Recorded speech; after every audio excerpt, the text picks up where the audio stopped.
চাঁপাইনবাবগঞ্জ সদরে দুই ভাগে বিভক্ত আওয়ামী লীগ। একটির নেতৃত্বে দলটির জেলা সাধারণ সম্পাদক ও সদর আসনের সংসদ সদস্য আব্দুল ওদুদ, অন্য পক্ষের নেতৃত্বে পৌর মেয়র ও জেলা আওয়ামী লীগের নেতা মোহাম্মদ মোখলেসুর রহমান। তাদের বিরুদ্ধে আটকে যাচ্ছে এলাকার উন্নয়ন। ফারুক আহমেদ চৌধুরীর প্রতিবেদন থেকে ডেস্ক রিপোর্ট।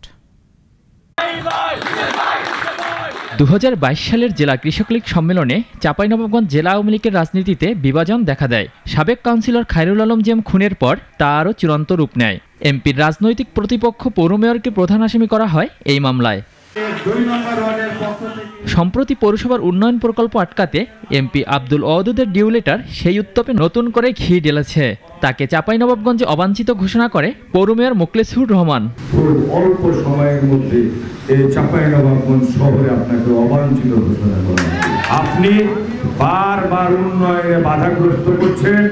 আমিও আপনাকে চ্যালেঞ্জ ছুড়ে দিলাম, আপনি উন্নয়নে বাধা করতে পারবেন না। পৌরসভার উন্নয়নে সহযোগিতার কথা বলছে আওয়ামী লীগ ও সহযোগী সংগঠনের নেতাকর্মীরা। নবাবগঞ্জ পৌরসভার উন্নয়নে আপনি সাহায্য সহযোগিতা করবেন, এটি আমাদের আশা। উন্নয়ন বঞ্চিত করে আপনারা কোনো ধরনের আপনাদের নীল নকশা আমরা বাস্তবায়ন হতে দেব না। কাজ হবে, যেখানে বাধা হবে সেখানে ব্যবস্থা না হবে। অস্ত্র জমা দিয়েছি, ট্রেনিং জমা দিনি, মনে রাখতে হবে।